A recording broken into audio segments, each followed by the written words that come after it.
எல்லாருக்கும் நமஸ்காரம். இன்னைக்கு நம்ம நம்மாழ்வாருடைய திருவாய்மொழியில் கோவில் திருவாய்மொழி பகுதியில் 5வது நூறில் 8வது பதிகத்தில் 3வது பாட்டு. அதனோட பிரபந்தத்தில் அதனோட சீரியல் நம்பர் பார்த்தீங்கன்னா 3196. பாட்டை சொல்கிறேன், கேட்டுக்கோ. என்னான் செய்யேன் யாரே கலைகண், என்னை என் செய்கின்றாய், உன்னால் அல்லால் யாவராலும் ஒன்றும் குறை வேண்டேன். கண்ணார் மதில் சூழ் குடந்தை கிடந்தாய், அடியேன் அருவானாள், செந்நாள் எந்நாள் அந்நாள் உன் தாள் பிடித்தே செலக்கானே. இது பாட்டு. என்னான் செய்யேன் யாரை கலைகின்றேன், என்னை என்று என்ற உன்னால் அல்லால் யாவராலும் ஒன்றும் குறை வேண்டும். கண்ணார் மதிச்சூர் குடந்தை கிடந்தாய், அடியே நருவானால், செந்நாள் எந்நாள் அந்நாள் உன் தாள் பிடித்தே செலக்கானே. இது பாட்டு.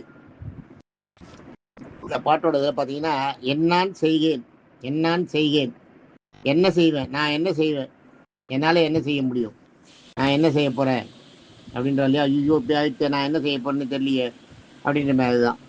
இதில் பார்த்தீங்கன்னா நம்மாழ்வார் பாடல்கள் எல்லாமே அவர் பாடின 1293 அத்தனை பாடல்களுமே எல்லாமே அந்தாதி ஞாபகம் வச்சுக்கோ.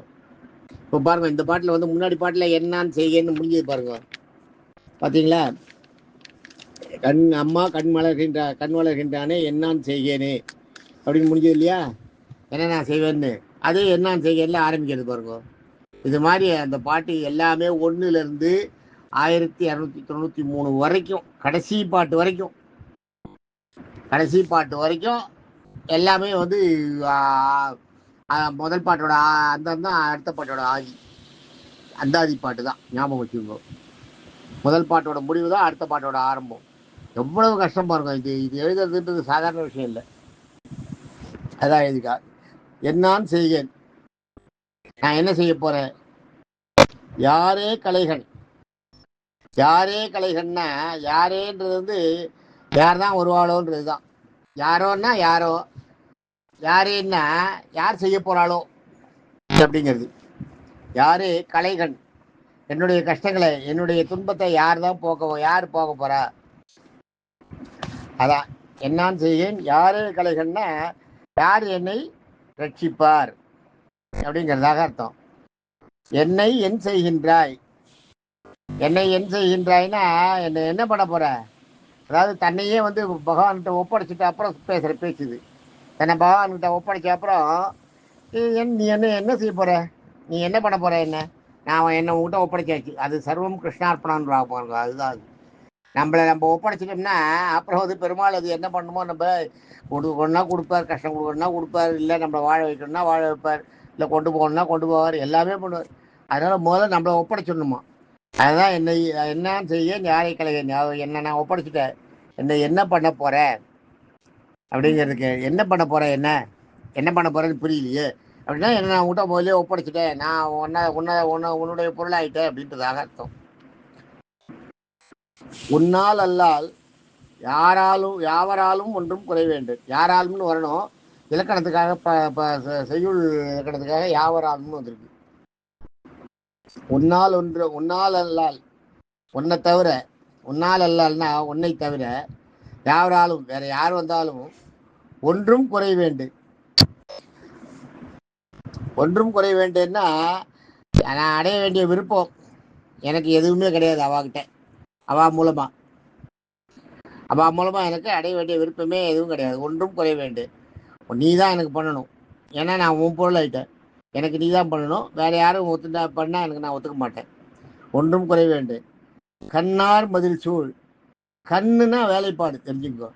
கண்ணுனா அந்த அந்த ஆர்கிடெக்சர் இருக்கு இல்லையா, அதுதான் கண்ணுன்னு பேர் தமிழ்ல. சுத்த தமிழ்ல கண்ணுனா அந்த ஆர்கிடெக்சர், அதான் கண். ஆர்னா அழகு, அதுவும் தமிழ் தெரிஞ்சுக்கோ. ஆர்னா அழகு, ஆர் அதெல்லாம் அழகுக்கு அர்த்தம். கண் ஆர்னா கண்ணார் வேலைப்பாடு அழகு, அழகிய வேலைப்பாடு நிறைந்த அப்படின்னு அர்த்தம். கண்ணார் மதில் சூழ். மதில்னா அந்த கும்பகோணத்தை சொல்கிறாங்க இடத்துல, அந்த இடத்துல மதுரை கும்பகோணத்தில் மதில் சூழ் குழந்தை கிடந்தாய். கண்ணார் மதில் சூழ் குழந்தை கிடந்தாய். கும்பகோணத்தில் குழந்தையில் கண்ணார் மதில் சூழ் அழகான வேலைப்பாடுகள் பொருந்திய மதில் சுவர் சூழ்ந்த அந்த கோயிலுக்குள்ளே இருக்கார் இல்லையா சாரங்கபாணி, அதை சொல்கிறாரு. இது கண்ணார் மதில் சூழ் குழந்தை கிடந்தாய். கிடந்தாய்னா பெருமாள் படுத்துட்டு இருக்கிற கோலம்.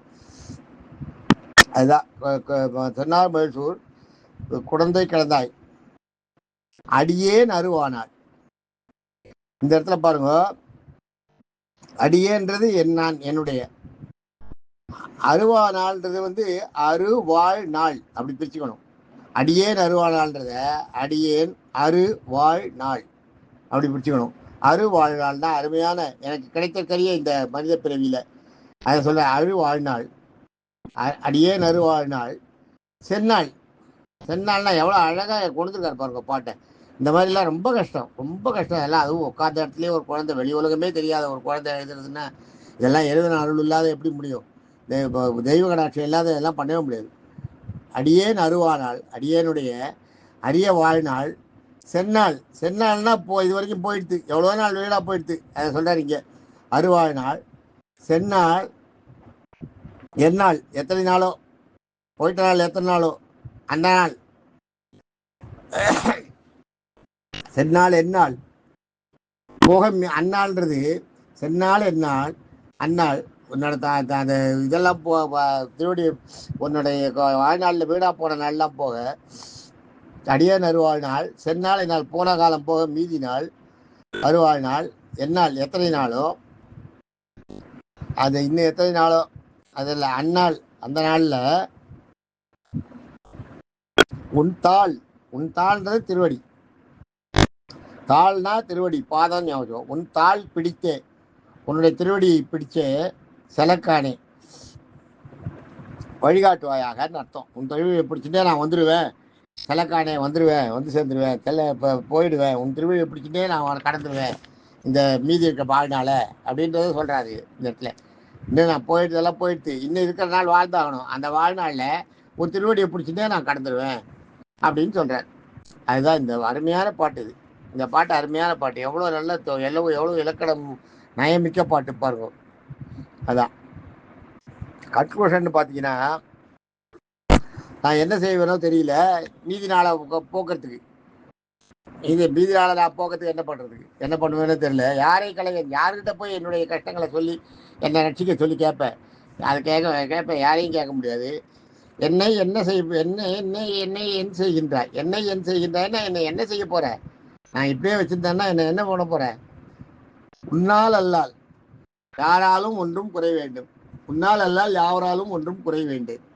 உன்னை தவிர யார் எனக்கு ஏதாவது உதவி பண்ணுறேன்னு வந்தால் கூட எனக்கு அதான் வேணாம், எனக்கு எதாவது பண்ணணும்னா நீ தான் பண்ணணும். அதுதான் சொல்கிறேன் இந்த இடத்துல. உன்னால் அல்லால் யாவராலும் ஒன்றும் குறை வேண்டும். என் குறைகளை களையறதுக்கு நான் யாரையும் கூப்பிட மாட்டேன். கண்ணார் மதில் சூழ் குழந்தை கிடந்தா என்று இருப்பாங்க. கண்ணார் மதில் சூழ்னா அழகு நிறைந்த வேலைப்பாடுகள் நிறைந்த அழகிய அந்த பதில் சோறுகளுக்குள்ள அடங்கி இருக்கிற அந்த இப்பயும் கூட போய் சாரங்கமணி கோயில் கோபுரத்தை பார்த்து அந்த பதில் சோரை பார்த்தீங்கன்னா அண்ணாந்து பார்க்குற மாதிரி இருக்கும். அண்ணாந்து அவ்வளோ உயரமான ஒரு பதில் சோறு, அவ்வளோ வேலைப்பாடுகள் இருந்தது. அதுதான் சொல்றாரு. கண்ணார் அழகிய வேலைப்பாடுகள் நிறைந்த பதில்கள் சூழ்ந்த திருக்குழந்தையில கும்பகோணத்தில் பெருமாளா படுத்துட்டு இருக்கியே, நீ தான் எனக்கு உதவி பண்ணணும். அடியேன் அருவாழ்நாள், என்னுடைய அருவாழ்நாள், அருமையான எனக்கு கிடைத்தற்கரிய பாக்கியமான இந்த மனித பிறவியில வாழ்ந்த நாள் போக செந்நாள், வாழ்கின்ற நாளில் செந்நாள் வாழ்ந்த நாள் போக, அதை தான் சொல்றேன், வாழ்ந்த நாள் போக செந்நாள் எந்நாள் இந்நாள். வாழ்ந்த நாள் போக எந்நாள் அந்நாள்னா மீதி நாள் எத்தனைன்னு அர்த்தம். செந்நாள் எந்நாள் அந்நாள் வாழ்ந்த நாள் போக மீதி நாள் என்னவோ முதலே சொல்லிட்டு தான் இல்லையா, வாழ்நாள் அடியேனர் வாழ்நாள். அந்த வாழ்நாளில் செந்நாள் போன நாள் போக செந்நாள் எந்நாள் அந்நாள், இன்னும் மீதி எவ்வளோ நாள் இருக்கோ அத்தனை நாளும் உன் தாள் பிடித்தே செலக்காடே, உன்னுடைய திருவடியை பற்றியே மீதி இருக்க காலத்தையும் நான் போக்கிடணும். எனக்கு மீதி இருக்க காலத்தை நான் வாழறதுக்கு நீ உன் திருவடியை தான் நான் சரணாகதி எடுத்துட்டு நீ தான் என்னை ரட்சிக்கணும் அப்படிங்கிறதாக இந்த பாட்டோட அர்த்தம். உன் தாள் பிடித்தே சரக்கானே, என்னோட இந்த மனித பிரிவை முடிச்சு எனக்கு மோட்சத்தையும் கொடுக்கணும் அப்படின்னு சொல்றதா அர்த்தம். தேங்க்யூ. நாளைக்கு அடுத்த பாட்டில் பார்ப்போம்.